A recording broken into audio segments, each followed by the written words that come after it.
You open your eyes for the first time in complete darkness. Not jungle darkness. Not nighttime darkness. Arctic darkness. You are buried beneath layers of snow inside a den your mother carved into a drifting wall of ice. Outside, wind scrapes across the frozen ocean at temperatures that can drop below -50 degrees Celsius. The air itself can burn lungs. The sea is locked beneath thick ice stretching across the top of the planet. But in here, it's warm.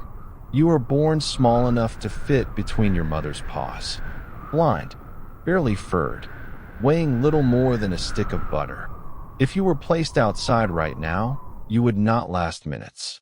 So you stay pressed against her. She hasn't eaten in months. Since late autumn, she has lived entirely off stored body fat. Her heart rate slowed. Her movements minimal. Every calorie preserved for this moment. For you. You drink milk so rich in fat that your body doubles in size within weeks. You sleep. You feed. You grow. The storm outside doesn't matter. The cold doesn't exist to you yet. Above your den lies the Arctic Circle, spanning northern Alaska, Canada, Russia, Greenland, and Norway. A ring around the roof of Earth. No cities nearby. No trees. No mountains breaking the horizon. Just ice. You were not born into a forest. You were not born into competition with lions or wolves. You were born into the most extreme biome on Earth, and you were built for it. Because one day, you will not hide beneath the snow. You will walk on top of it. And when you do, you will be the largest land carnivore alive. 3 months pass. Your mother digs upward. Snow collapses inward as light pours into the den for the first time. It blinds you. The world is white in every direction, sky and ground blending into one endless glare. You step out. The cold hits your nose. And nothing happens. No shock. No pain. No panic. Because your body is not like anything else on land. Your fur looks white, but it isn't. Each strand is hollow and transparent, like a tiny glass tube. Light enters and scatters, making you blend perfectly with snow and cloud. Beneath that fur lies jet-black skin, absorbing the limited Arctic sunlight and turning it into warmth. Under that skin, up to 4 inches of blubber. A layer so efficient at trapping heat that overheating becomes a bigger problem than freezing. Run too far, and you will need to cool yourself in icy water. You are insulated like a machine designed for polar conditions. As you grow, your scale becomes unreal. An adult male can weigh between 350 to 680 kilograms. Some grow heavier. When standing upright, you can reach nearly 10 feet tall enough to look into second-story windows. There is no other land predator on Earth that matches your mass. Your paws spread wider than dinner plates, nearly 30 centimeters across. They function as snowshoes, distributing your weight so you don't sink deep into drifts. The bottoms are textured with tiny bumps called papillae, creating friction against slick ice. You don't slip, you grip. When you enter water, those same paws transform into paddles. Your front limbs pull with powerful strokes while your back legs steer like rudders. And because your hollow fur traps air, you float naturally. The Arctic Ocean is not an obstacle. It is part of your territory. Other bears belong to forests or mountains. You belong to moving sea ice. You are the only bear classified as a marine mammal. That alone should tell you something. You lower your head toward a small hole in the ice. To human eyes, it looks like nothing, just a dark circle breaking the white surface. To you, it is a signal. You inhale, and the world opens. You can smell a seal from over 30 kilometers away. You can detect prey beneath 3 feet of compacted snow and ice. Scent moves across wind like a map written only for you. The Arctic appears empty. It is not empty. It is layered with invisible information. You stand perfectly still beside the breathing hole. Minutes pass, then an hour. Your muscles relax, but remain ready. You conserve energy. Every movement costs calories. In this ecosystem, wasted energy is weakness. Still hunting is patience refined into strategy. You do not chase blindly across ice. You wait. Below you, a ringed seal swims upward to breathe. It pushes toward the surface, unaware that a 600-kilogram predator stands inches above. The instant its head breaks the waterline, you strike. Your paw pins. Your jaws clamp. Your bite force exceeds 1,000 pounds per square inch. 42 teeth lock into flesh designed for crushing and gripping. The seal doesn't get a second chance. Blubber fuels you for days. You eat selectively, focusing on fat first. In this world, fat is survival. But still hunting is only one strategy. If you see a seal basking on open ice, you lower your body and begin to crawl. Your white fur erases your outline against snow. If the seal lifts its head, you freeze completely. Some bears have been observed covering their black nose with a paw to remove the only visible dark contrast against the landscape. Inch by inch, you close the distance. Then you explode forward. For an animal of your size, your acceleration is shocking. Power stored in muscle releases instantly. The seal scrambles for its breathing hole, but distance is against it. You are faster. Land. Sea. Ice. There is nowhere within this frozen kingdom that you do not function at full capacity. Ice breaks apart in summer. Huge sheets drift away from one another, creating open channels of water stretching for kilometers.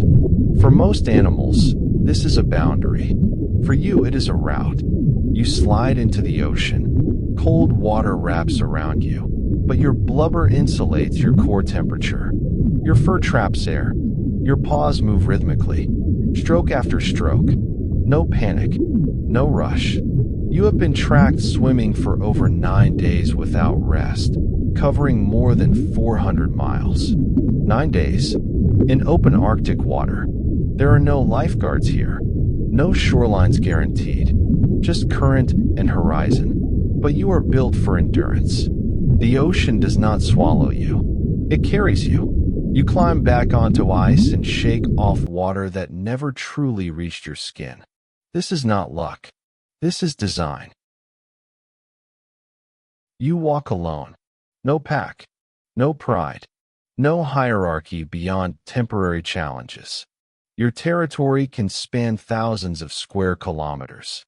The ice is your map. The wind is your companion. Nothing hunts you. Caribou avoid you. Seals fear you. Even walruses, massive, tusked, armored, measure distance before reacting. You are not invincible, but you are unrivaled. When another bear approaches your kill, you do not hesitate. You rise onto your hind legs, displaying full height. Muscles stretch beneath thick fur. A single paw strike carries enough force to break bone. A direct bite can end a confrontation quickly. Scars accumulate over years. But you remain standing. There is a difference between surviving and ruling. You rule. Look around you. There are no skyscrapers, no roads, no fences, just fractured light reflecting off ice and snow in every direction. The Arctic is one of the last vast wildernesses on Earth, and you are its apex predator. You walk across frozen ocean as if it were solid ground, because for much of the year, it is. The silence here is immense. Wind moves across flat horizons uninterrupted for miles. The sun circles low during summer, never fully setting. In winter, darkness stretches for months. You function in both extremes. Your eyelashes are shaped to deflect blowing snow.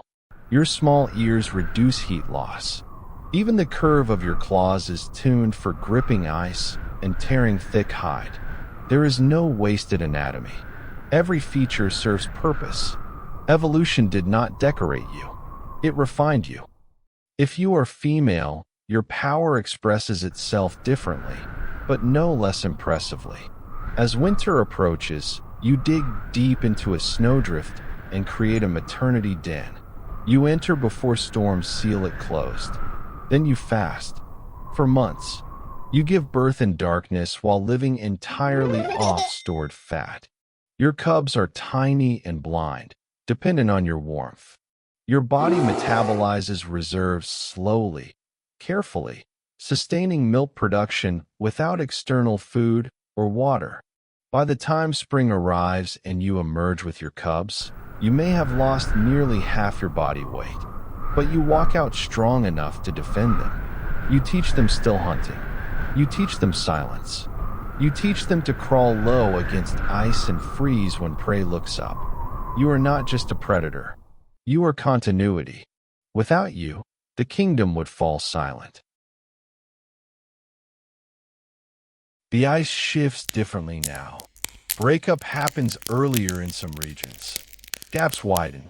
Distances increase. But you adapt. Some bears push farther north with retreating ice. Others spend more time on land, learning to exploit seasonal food sources when available. You are not fragile. You are flexible within limits.